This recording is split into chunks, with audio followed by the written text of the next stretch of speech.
Hey, what's up, everybody? How you guys doing today? Welcome to the stream. Today we're gonna be focusing on the Bravia 8 from Sony.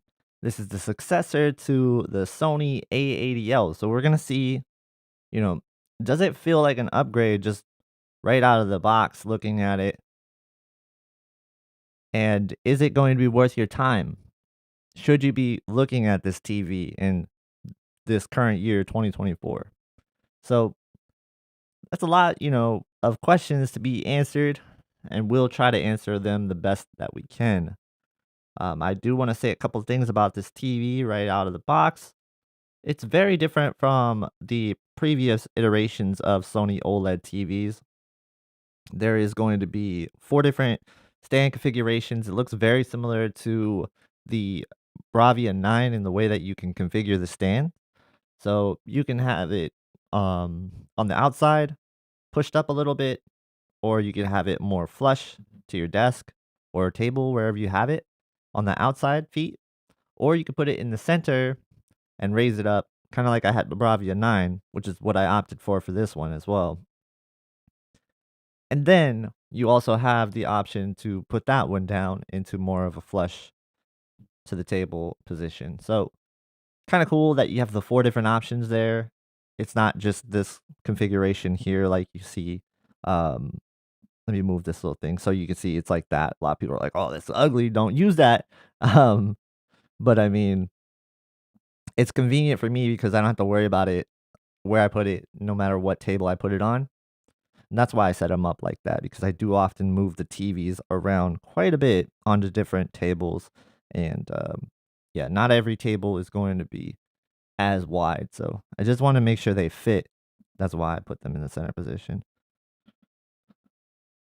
But I just want to say what's up to everybody. I know it's going to take a little bit for people to roll in, but I'm trying to see if I can see comments in here. We got Lisa saying she's got the A80L in her bedroom. It's a really good, but the B8 looks like it might be even better. It might be a slight upgrade. I will definitely compare them side by side. It's not one of those things where I'd rush out and get the B8, the Bravia 8, I should say.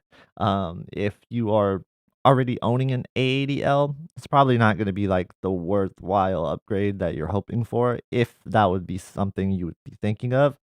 The A95L would be like the bigger upgrade for sure if you are just like looking to get better than the A80L. But the A80L is still fantastic TV. I think it held its own in a lot of comparisons that I did with it this year. So yeah, I mean overall it's a fantastic TV, the A80L is. So, wouldn't surprise me if the Bravia 8 is just a little bit better. Not nothing too much, too dramatic of a difference. After all, it is still a OLED TV, so we have to be very mindful of its capabilities. But you could get really good performance out of an A80L, and out of the Bravia 8 as well. So, there's this misconception that you can't get bright, vivid colors, or not bright, vivid color. You can get bright, vivid colors. You can get bright, saturated colors.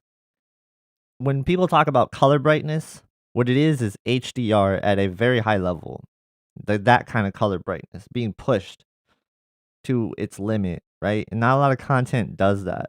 But if you want to oversaturate your content and make it look, you know, colorful, as colorful as you want, and you're starting to clip colors, you don't mind clipping and things like that. And when I say clipping, all that means is you're losing information within the image. If you're okay with doing that, a WOLED is still very capable of that. Don't let anybody try to change your mind on that fact. It's very much capable of that. If you want to crank the color to 90 or whatever, go ahead. It's capable of doing that. Yeah. So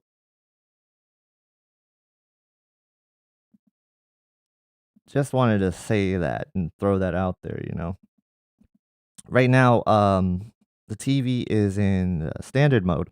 So I'm starting it off with standard mode because a lot of people ask me if I could start off stream with standard mode. And so there you go. There you go. You got it. Standard mode it is. So let me write that on there. I believe it's standard. I gotta double check. It might not be, but it should be. So let's look at it.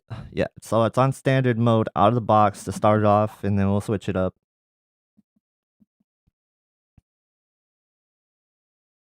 And I'll answer questions as we go along. But the Bravia 8, I think, will surprise a lot of people this year. If you were looking at something like the A80L, for example, I still think it might be worth it to go with the Bravia 8 over the A80L because they're so close in price. And you're just getting a little bit of a brightness difference with the Bravia 8. And you're still getting fantastic, picture quality, good processing, right? Better processing than the C4, for example. Not better probably than the G4. The G4 is sort of on a different level this year when it comes down to the way the image looks. So there's that. And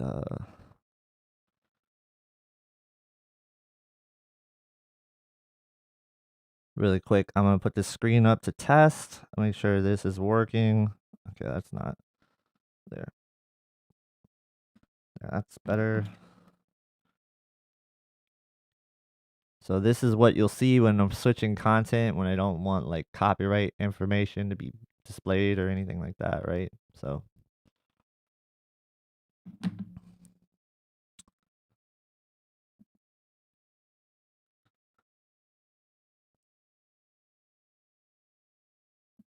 I was just testing that out.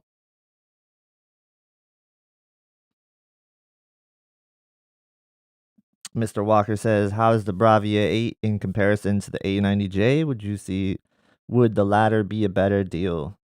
I don't know where you can get the A90J anymore, but I'm pretty sure that the Bravia 8 is probably in line with the A90J. Like the A90J was a great TV at the time, and it has the heat sink, which a lot of people give an advantage for. But I mean, looking at the A90J compared to the A80J when I had it, it was really not that big of a difference until you got to like super bright content, and then you could see like a little edge for the A90J. At that time, I didn't think that the A90J was worth it over the A80J, and so like I never really gave the A90J a lot of praise in that mind. Like it was still one of the best TVs, if not the best TV the year that it came out. But looking at it next to the A80J, I had to say like they were so similar that I couldn't recommend the A90J to people at the time. So I would absolutely just go, get the Bravia 8. It's more updated, right? You get all the newer features. I would say that the XR processor is better this year than it was on the A90J, right? Like they've evolved it a lot better. You have XR Clear, which is really nice to have. And you also have other features this year like Voice Zoom 3, really cool audio capabilities, and a lot that goes on with game mode that's really nice to have, with the game bar, being able to adjust the picture size. Yeah, there's a lot that is improved since the A90J, so I would absolutely get the Bravia 8, right? Unless you can get the A90J maybe at like a really good discount somewhere. I don't know who sells the A90J though, that's the thing. I don't think I've seen that TV on sale for a very long time.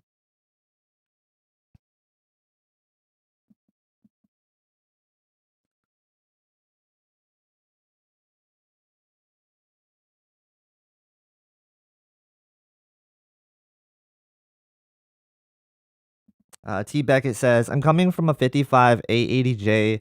Wonder if this is samey."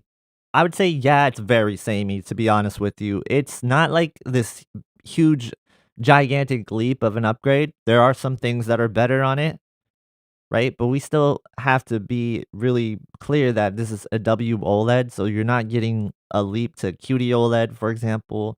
You are getting a brightness boost from the A80J. So, like, if you put them side by side, I'm sure the Bravia 8 would be the more impactful TV, but I don't think it's like night and day where I would go out and upgrade the A80J if I already own the A80J, for example. I wouldn't go out and buy a Bravia 8. Like I do actually own a 77-inch A80J. I wouldn't go out and buy a Bravia 8 to replace it. But those of you that are in the market for an OLED TV or looking for something and you like what Sony's bringing to the table, it's a very capable TV. It is a very good TV overall. Like I said, we compared the A80L to the G4 earlier, to the S95D, to the S90D. A lot of content, it held its own actually against those TVs. It wasn't until the content got pushed to the like really upper limits where you could see the TV get stressed out a little bit, right? Like 2000 nit content, things like that. But when it comes down to just your average viewing content, it's gonna be very similar to the performance of like an A95L, for example. It's gonna have a lot of the same characteristics as an A95L. You just won't be able to push it like you can an A95L, if that makes sense. So it's really for most content, most people will be good with the Bravia 8 or even the A80L from last year, depending on which one is cheaper. And I would say it would have to be significantly cheaper to get it over the Bravia 8. Like a $200 price difference, I feel like that's a good enough reason to still go with the Bravia 8 because you're getting the newer TV, right? You're getting the improvements to the XR processor this year. And so you're getting a lot of the improvements that came with the A95L as well in terms of features, right? So like you get a lot of those features now in the Bravia 8. Not to mention that if you're not a fan of semi-gloss, for example, the A80J, the A80L, the A80K, 55-inch, 65-inch, they all had this semi-gloss screen. The Bravia 8 that I have is a 55-inch, and this is a very glossy mirror-like reflection, where I'm looking at the A80L to the side of me where the Bravia 8 is actually reflecting off of the A80L here, and I could tell that it's more of like a diffused kind of reflection, right? It's a little fuzzy of a reflection where like if you look at the Bravia 8 when something's reflecting off of that, that's more of a mirror-like reflection. It is definitely going to be more troublesome in a brighter room. So if you are dealing with reflections, that will be a problem. But a lot of people like this full glossy look. So this is a plus for people that love full glossy and a downside for people that might want to put it in a bright room.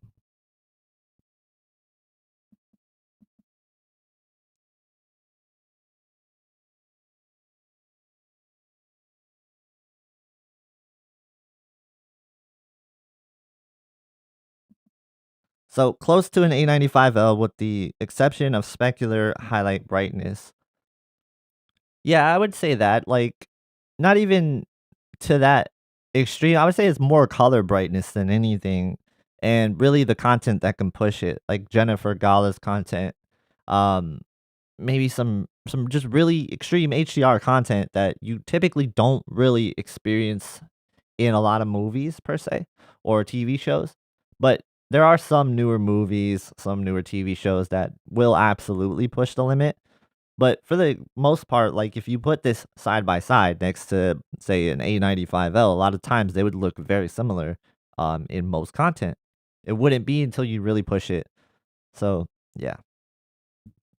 Gaming would be another one where you would probably say that the A95L would have a significant advantage over the A80L because gaming does push the limits more than regular HDR content for movies and TV shows, where movies are typically graded very conservatively, very dark, right? Most scenes are very dark. And it's not really until you get hit with one of those spectacular scenes where it's like, oh, wow, that's a lot of HDR brightness out of nowhere, right? They do that purposely. So that's one of the things where you just kinda have to weigh how much do those moments mean to you? Do you wanna max out those moments? Because really what we're doing at the end of the day when we're talking about getting into A95L, G4, S95D, like, we're talking about maxing out our TVs, right? Like, we're talking about taking it to the extreme. Like, this is somewhere where you really probably don't need to go with your TV, and you're just trying to get that extra edge. And, I feel like the Bravia 8 can give you a lot of what you actually need, right? It just can't give you that extra edge that the S95D, the A95L, the G4 can give you. And that's why they're priced that way. That's why they're the premium TVs in comparison.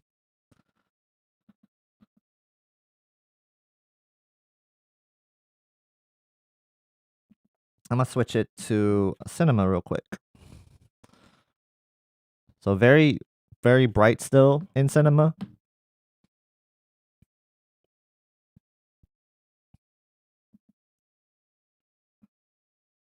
Right, because it still has like brightness preferred on, advanced contrast enhancer. Just looking a little saturated.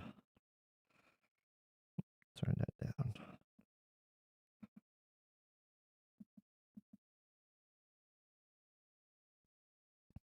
Got high def news. What's up? What's up? How you doing?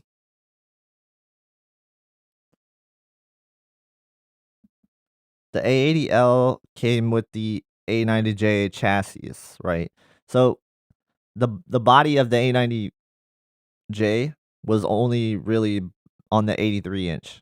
So the 83-inch had like a lot of the characteristics, but only on the 83-inch. They're actually carrying over the 83-inch A80L this year. And that does indeed have a heatsink in it, and that's the only size that's carrying over from the A80L. Everything else is Bravia 8. So the Bravia 8 will come in 55-inch, 65-inch, and 77-inch, and that's it. There's not going to be an 83-inch size. Instead, they're just carrying over the A80L 83-inch because it wouldn't be too much of an improvement to make the Bravia 8, and they're probably just couldn't sell it enough, and they probably have a lot left over. Now that's just speculation, I don't know anything about that, but that's just what I would guess.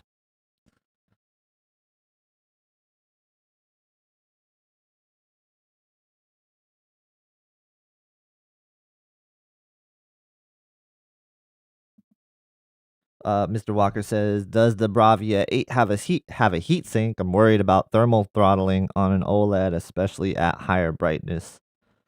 Um, I don't know what this thermal throttling is, but as far as the heat sink goes, no, it doesn't have a heat sink.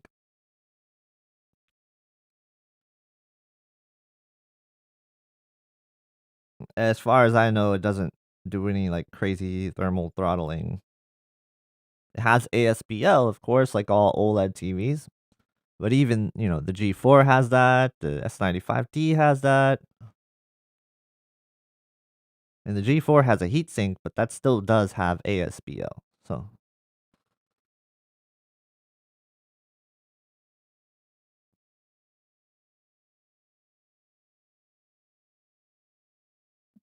yeah, I really love that they have multiple positions, Viva. It's really nice to be able to position this TV any way that you really want to like make things fit to your liking. So people that want to put a sound bar underneath, they can have it in that position, or if they can't fit it on their tabletop, it's a little bit like thinner, then they can absolutely have it the way I have it set up.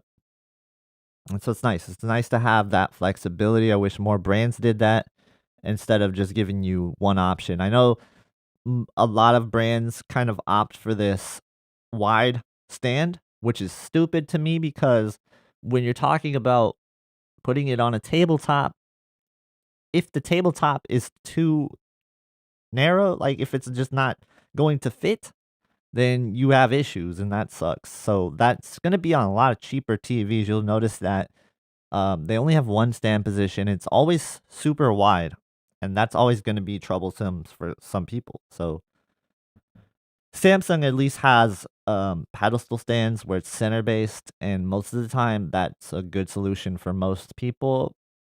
I don't think there's many downsides to that kind of stand configuration. But if you're going to have feet, right, make them multi-positioned like Sony does it. And I think that's a really good option.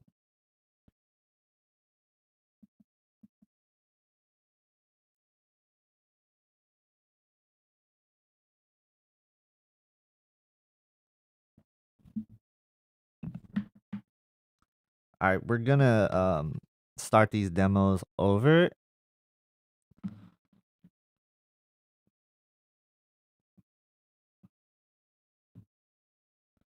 and I'm going to be in cinema mode. So I changed it already. I just forgot to change it on the screen. So let me just change that. Let's double check that we are in cinema mode. Okay, we are.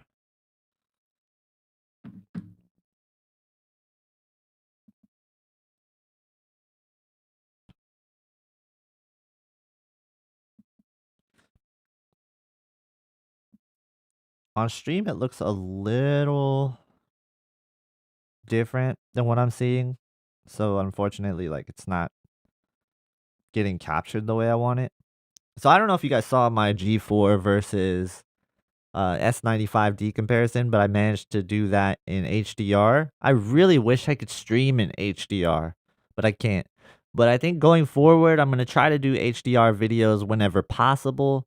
It has to be filmed with my new camera. So like everything that I filmed before I got this camera won't be in HDR. So you'll see a mix of HDR and non-HDR this year.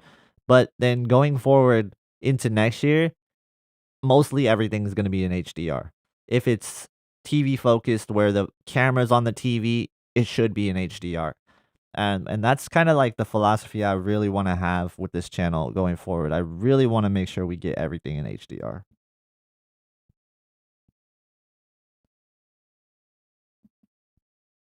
Yeah, darker areas look a little bit crushed.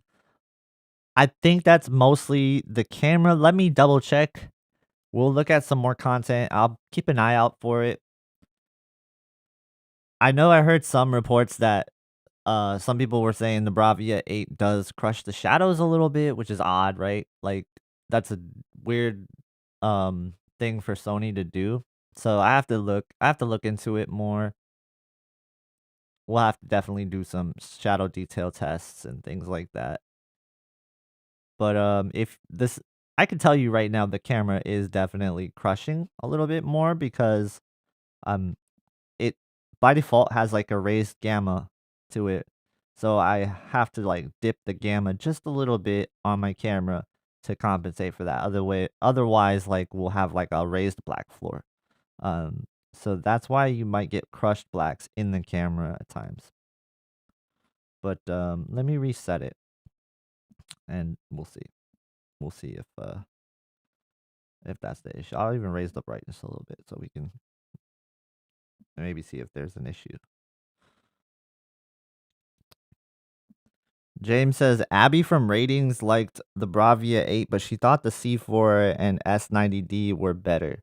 So you got to understand this about Ratings and Abby, who is really nice. You know, she's not the one reviewing the TVs, so everybody just seems to either like give her a really hard time for no reason. She's not the one reviewing the TVs. So please just be nice to her cuz she's just doing her job. She's reading what she's supposed to. She's not the one actually reviewing the TVs, right? Ratings is a whole compilation of people that are doing tests and they're using their methodology to decide what the TV is going to get ratings wise. So you guys should be really easy on Abby cuz she's just a person doing her job. I see a lot of mean comments towards her, and it's just, like, so uncalled for. Like, I hate that.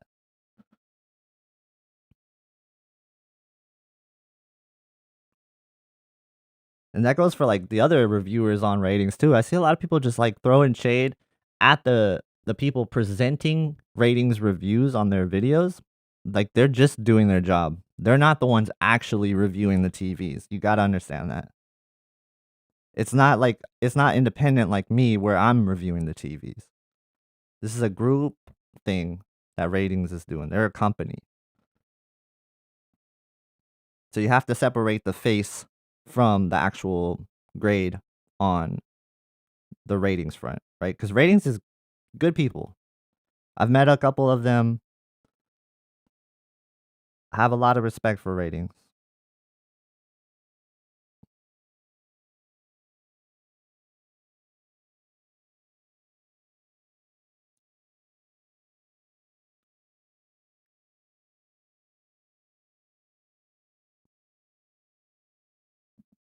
Yeah, Bravia 8 is set to cinema mode out of the box. We could try professional mode in a second. I think it's still on cinema mode. Yeah.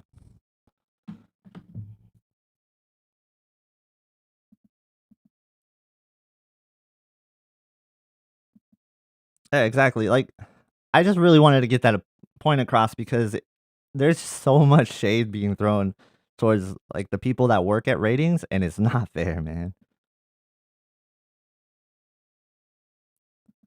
Oh no, James, I wasn't talking about you specifically, right, James? Please don't think that I was saying you were bad mouthing her. No, no, no, no. I just want you to understand that she's not the one reviewing the TV. She's just presenting it for ratings. That's her job. So, like, separate her from the actual TV review. She's just presenting it to you. That's all I was saying. I'm not trying to say you were bad mouthing her, but I've seen people bad mouthing her, and so and as well as other ratings employees, right? It's not just her. So yeah, it's it's unfortunate that that happens, but that's kind of the internet, right?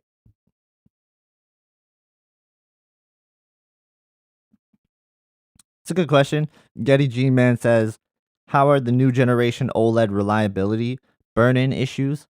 I could tell you this: I've been using my 48-inch C1 as a daily driver for a couple years now, right? It's a C1 48-inch. I bought it at launch. I love this thing, right? I use it as my daily driver. It's my monitor. So just think about how much I use my monitor. I edit on it. I browse the internet on it. Probably just multiple uses, right? I play Hearthstone on it. I play Teamfight Tactics on it. I play a bunch of dumb games on it, and I put the thing to use. There is not 1 ounce inch of burn-in on it. There's no pixel degradation. There's nothing like that, right? So that's pretty nice to see on something as old as the C1. Now it's not like super old, but it's getting up there. Like the C1 is definitely getting up there. It's close to when it's like about a year after I started my channel. So yeah, we're it's getting old, but I think the reliability is good, good enough, and it's probably going to last the 5 years that people expect for TVs, and that's a good expectation. It's about 5 to 6 years. If your TV lasts that long, it did its job. I get that other TVs could last much longer than 6, 7 years, but let's be real. The components in the TV will probably fail before the actual panel itself most of the time on TVs. Be it LCD, OLED TV, there's likely something else to go wrong other than the panel.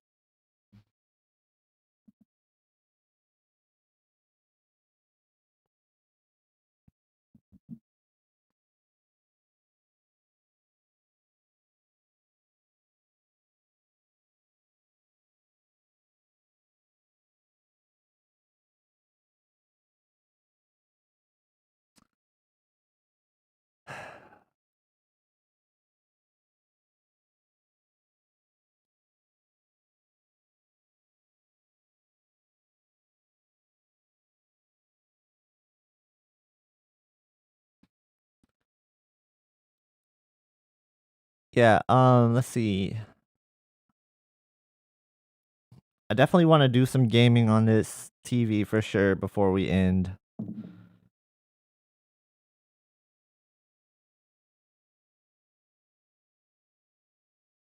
Let me put the Sony demos back on. 1 second. So I'm curious to see this next to the A80L, right? Which I do have, and I will put it up against, just to see if there's any like truth to the semi-gloss versus gloss argument for the the Bravia 8. I'm gonna struggle. The Bravia 8 versus the A80L. Because when I had the A90J up against the A80J, there did seem to be like a slight difference in clarity. Like it just felt different, like it just hit different. I didn't know if it was just the capability of the A90J or the coating itself. So it'll be interesting to put a similarly spec'd TV next to each other with a different coating altogether.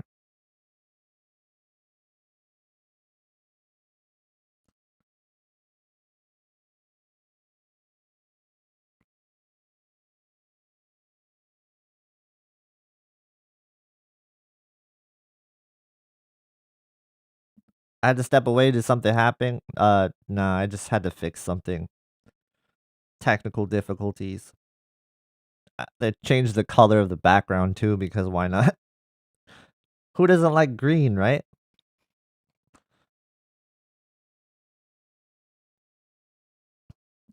Comment from a person named Hateful. Hopefully, you're not very hateful. But he says, "Yo, KG, worried about my next purchase since this year is full of good OLED TVs. Definitely is. But I have it narrowed down to A95L, S95D, G4. My main use is gaming PS5. From those three, if your main use is gaming, I really like the S95D for gaming personally, better than all the other TVs. It's just it is just different in game mode for sure. And comparing it to the G4, at times it was very similar, but that color brightness difference will make a difference for me personally. Then this is just my personal opinion. And then the fact that you will have some color banding with the G4 in game mode. That's hard for me to get around. Um, and knowing that I could get more SDR brightness out of the TV for the Nintendo Switch. For example, I play a lot of Nintendo Switch. That's also something that would bother me personally. So if you do SDR gaming, then I think, the G4 is still capable of that. It's just not going to be able to push it to that same level as like the S95D, for example. And I also really like Game Motion Plus, so that's a little bit more of a personal preference thing as well, where if I'm gonna try to like give the edge to one, I do gotta value a lot of the features that are with it. So I would say kind of weigh the options and look at the features that come with the TV if it's something that you absolutely want, right? Like if maybe the Game Motion Plus motion interpolation for gaming, that is something you admire, then think about that. If it's something you really don't care about, don't factor it into the decision and just kind of decide off of picture quality.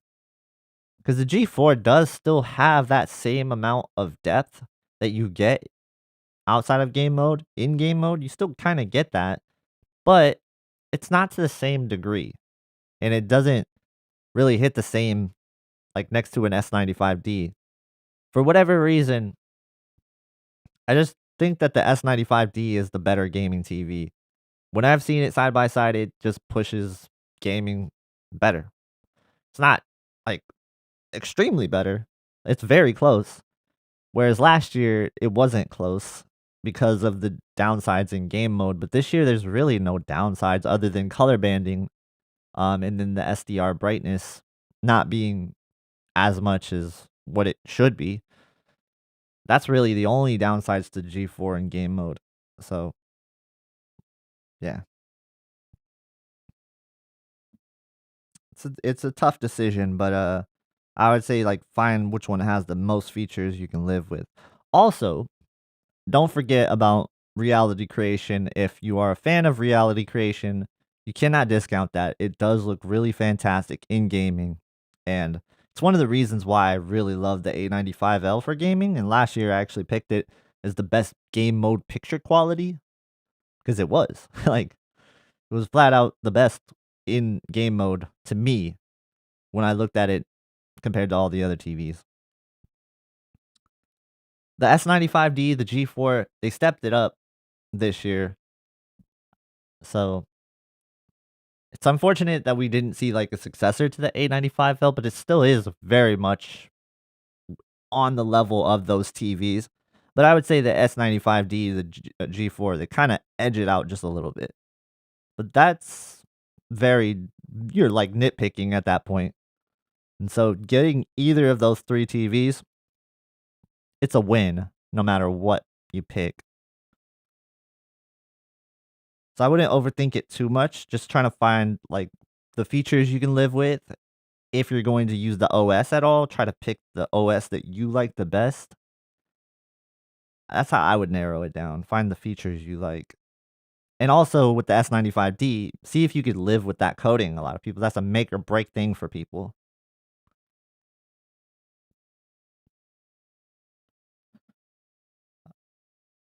Jamie says, "Do you think the size difference in the 85-inch Bravia 9 is worth it over a 77-inch A95L? The room is not light controlled." So if it's not light controlled, I'm assuming there's a lot of brightness coming in. A bright room TV, when I think of one, is definitely the Bravia 9. And I don't know what mode you watch in, but, if you do watch in something like vivid mode, or you're somebody who always wants to push the modes, maybe you watch in cinema mode, I'll even throw that one in there. Things that can get extra bright, the Bravia 9 can give you that over the A95L. Like, it certainly can. So, I would just think about how you watch TV, and if you are one of those people who push the brightness, I don't think there's a better TV than the Bravia 9 for vivid mode. Like, I've been saying that, and I think a lot of people think it's like this cliche thing now, but it's not. It's just it is one of the best TVs I've ever seen in vivid mode, and Sony does their vivid mode decently too, and it shocks me at how bright it was in that mode. And even in cinema mode, you could get it very bright as well. But of course, when you're in those modes, the content's not meant to be that bright. You're just artificially pushing it to that level. I love the Bravia 9 though. And the size difference is a factor in that decision. I would absolutely go with the 85-inch Bravia 9 over a 77-inch A95L. That's just me personally. That's just me personally. I would.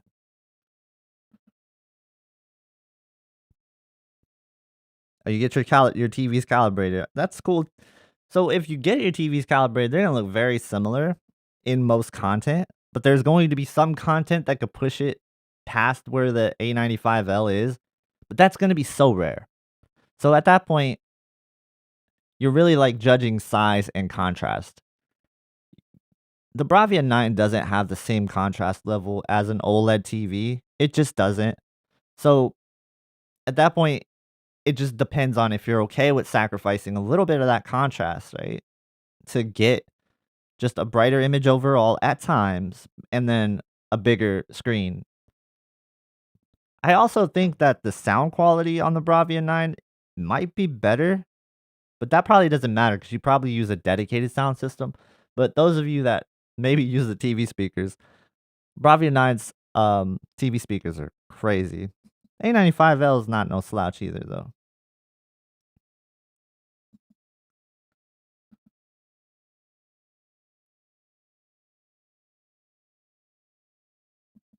It also really depends on what you mean by calibrated, because everybody has a different definition nowadays for calibrated, right?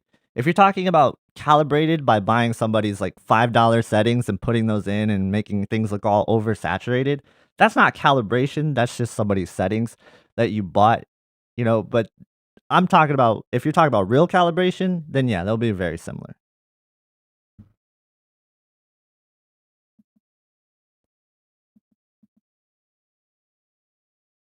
I just wanted to clarify that, just to make sure.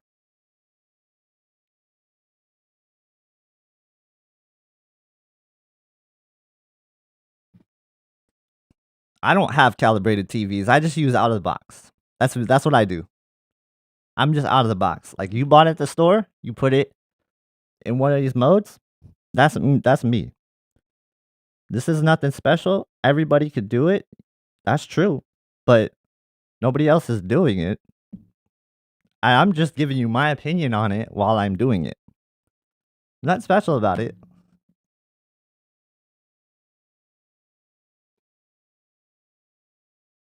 But I hope you do value my opinion.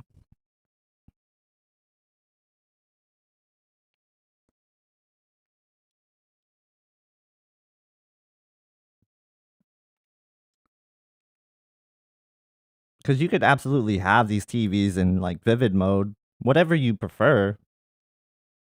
If that's what you're gonna do at the end of the day, vivid mode or cinema mode, standard mode, some people use professional. I like professional as well.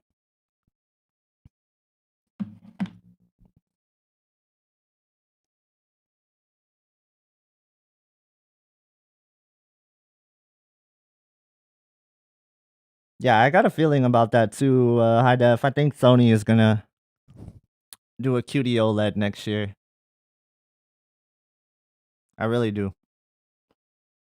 And if there happens to be a 4th gen QD OLED, if there happens to be, which for some reason every year there's been a new generation of QD OLED, if there is a 4th gen, which is highly likely it seems at this point, I would imagine Sony's gonna do it.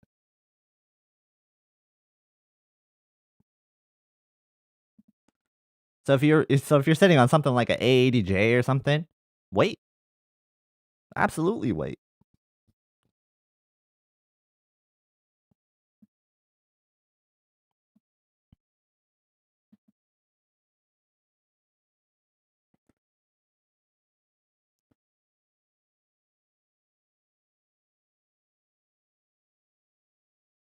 Calibrated by Classy, that's even better. That's how you know you're getting a good calibration job. That's what's up. Awesome, yeah, highly recommend Classy.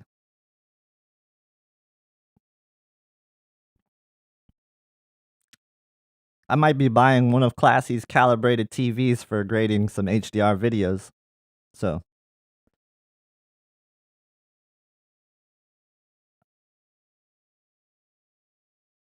83-inch QD OLED next year, Sony, please.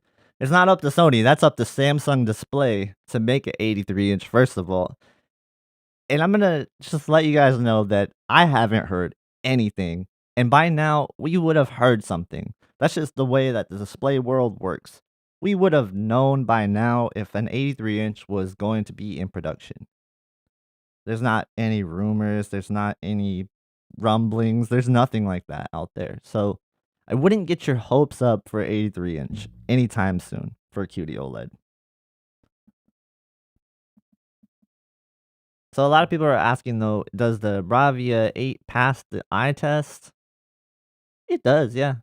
It passes the eye test, just like the C4 passes the eye test. Um, they it does still have this slight green tint off angle, like the C4 does. So probably using a similar panel, right? If not the same panel, because we all know that Sony uses LG OLED from LG Display, right? So they both have that issue. So that's unfortunate from off angle that you will experience that. Is it like super noticeable? Not really. You have to be off angle to see it. You have to be really wanting to look for it to notice it.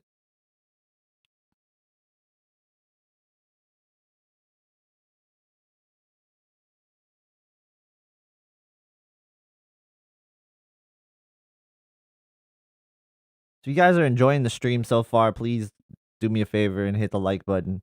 I would appreciate that. I appreciate everybody for coming out. You guys are all cool. Uh, Good, maintainable stream. Not too many people trolling today. That's always good. That's always great.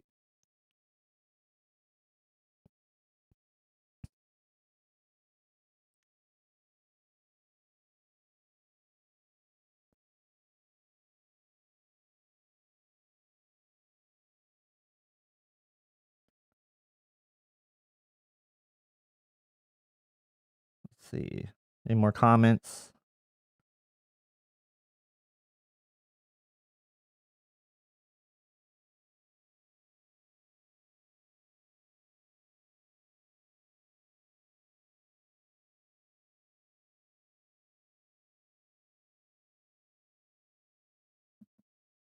Okay, one last question. Bravia 8 or A80L? A80L is so cheap now. I'd say if they're really close in price, get the Bravia 8 because you're just gonna appreciate the newer TV. the newer menu options, right? There's a more customization to it. The voice zoom 3 is really awesome. I think that's such a cool feature that a lot of people would probably utilize. It's a nice way to boost the dialogue clarity. I also think that the speaker system is slightly better than the A80L is. The screen is semi-gloss on the A80L in 55-inch and 65-inch, but on the Bravia 8 55-inch, 65-inch, it is full gloss.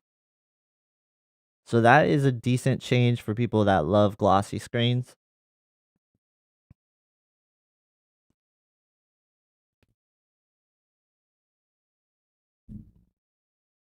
It's also brighter, not by a ton, but it is brighter. It measures brighter from the people that measured it.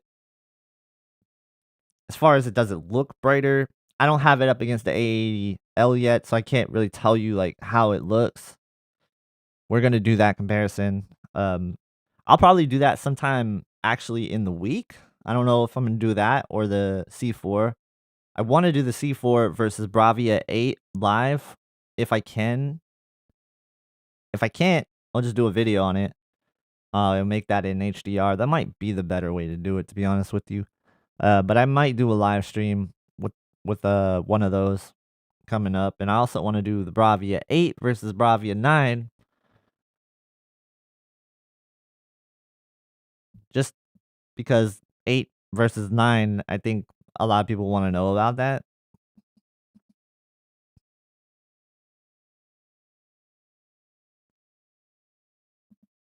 Hey Robert, what's up? He says, "Thank you for covering Sony's new Bravia 8 OLED TV. We have all three sizes on display in our showroom: 77-inch, 65-inch, and 55-inch XR80. Yeah, definitely go check that out if you are near Value Electronics. It's always good to see TVs in person whenever you can, and they will display it to you the best way possible. So if you guys are near Value Electronics, then definitely go check it out."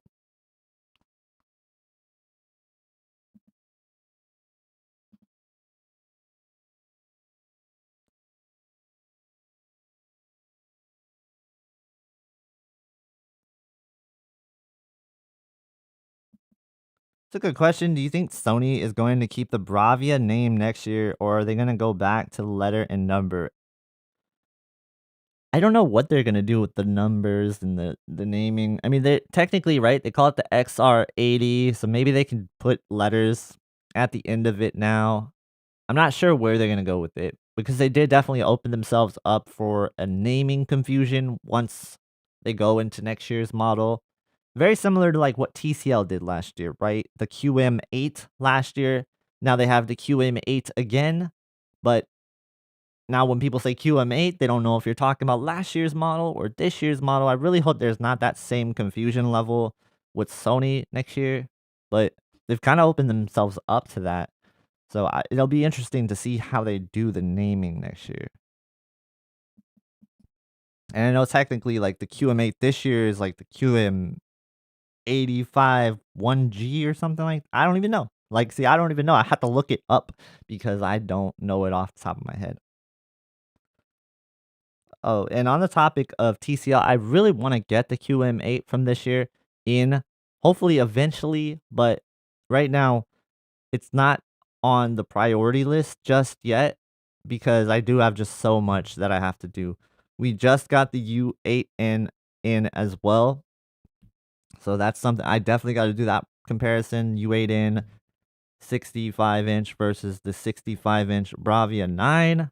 Like we got to do that one for sure. I also have the U8K from last year, also in 65-inch. So I'm going to compare the U8K to the U8N. And then, yeah.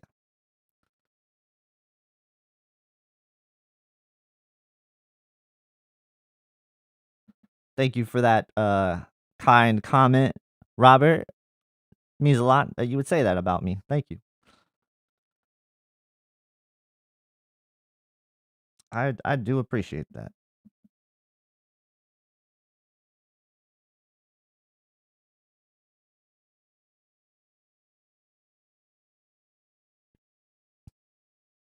And everybody loves Robert. He's getting a lot of love in chat, which is rightfully so, man.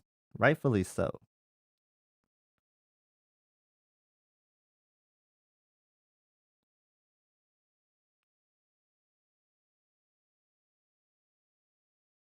Yeah, this is a really good comment. Like, such an underrated comment by Andrew here. He says, waiting is tough, while 100 or $200 is great to save.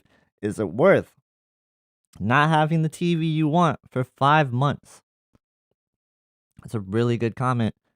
Yeah, you have to think about it. We're at this point where when TVs drop in price again, depending on what size you're looking at, you're not gonna see, like, a huge decrease in price. There are some sizes that will drop a little bit more. There's some models that will drop a little bit more.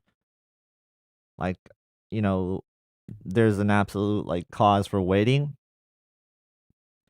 But you have to look at how it's shooken out, like, historically, and I might make a video based on this kind of theory and talking about it because I really think there is some TVs that just make sense buying right now if you are in the market, if you're buying right now, because you're likely only gonna save 100 or $200 more come Black Friday. And whether or not that savings is worth it versus you having the TV is a whole nother discussion, especially if you want that TV for football season, for example. Like, football season starts before Black Friday. So why not enjoy your TV before then, if it's not gonna be a huge savings? There are gonna be some models, though, I think, that are definitely worth waiting for the Black Friday price on. And so I'll discuss a couple of those. And I think 55-inch is one of those sizes, though, where you're not gonna see a huge saving there. So, like, if you're looking at 55-inch TVs in general, I think it's pretty safe to buy right now and not worry too much about them dropping by a ton because they're not typically dropping that much. Compared to some of the bigger sizes, they do drop a little bit more.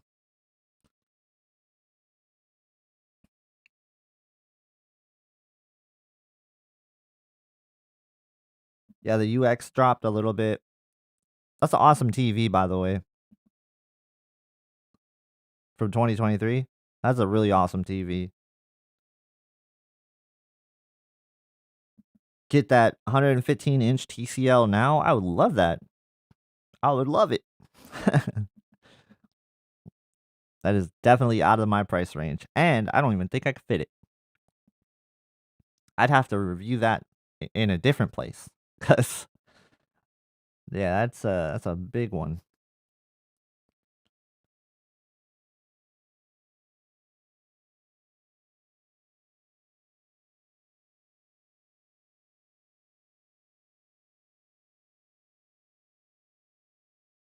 Let me look through, see if I missed any comments. Bravia 8 is killing it. Yeah, Bravia 8 looks good. Like I said, it's in cinema mode right now. It's passing the eye test. I like it.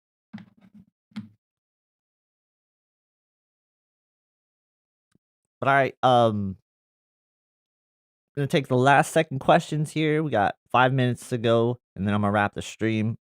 So, anybody got questions, you just leave them in the comments, and then we'll go from there. Like I said, stay tuned for the HDR video. That'll be up, and then I'll do a ton of comparisons with this TV.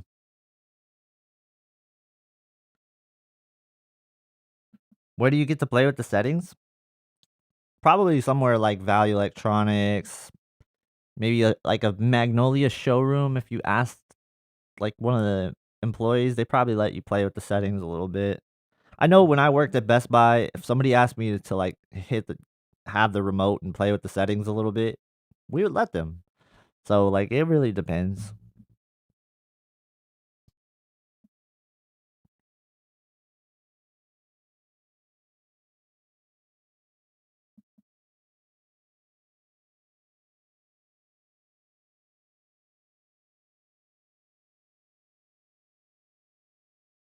Yep. Or you can just wait for me to drop the videos in HDR, which yes, they will be.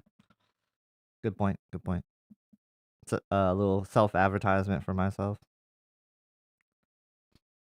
Would you recommend for gaming?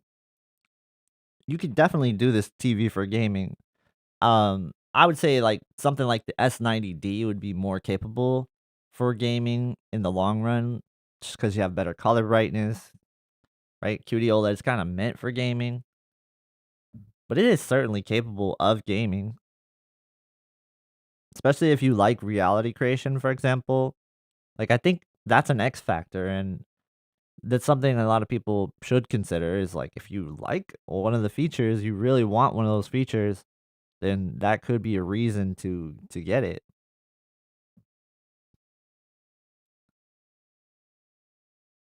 I think people would be surprised at how close this TV is to something, say, like the A95L, for example. It's pretty close.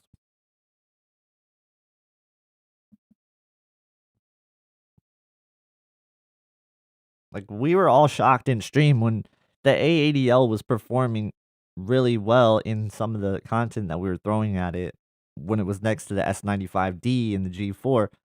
Like, I was surprised at how well it held up and looked at times almost like the S90D in terms of brightness, right? Like, color brightness, no, it wasn't gonna get to that level, but brightness, like white brightness, for example, it was getting to that level at times with highlights, and it's not really all tied to the peak brightness of the TV. It's a lot of it is tied to tone mapping, which again, that is one of the biggest reasons for brightness differences in TVs is the way that the TV manufacturers choose to do their tone mapping.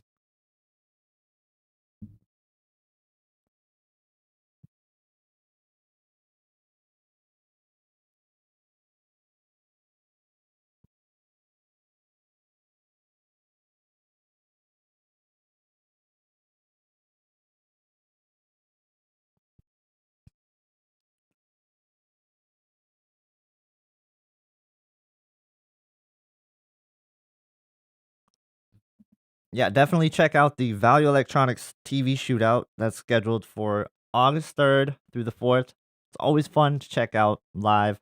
I think FOMO will be doing presentation on it this year, like last year. So hopefully, we have a stream going for that. That'll be really cool to watch. Definitely tune in to that.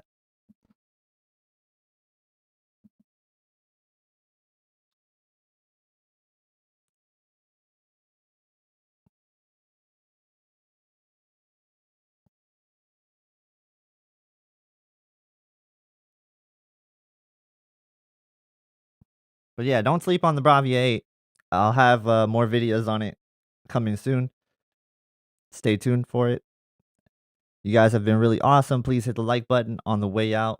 Thank you guys so much for watching, and I hope to see you next time. Peace.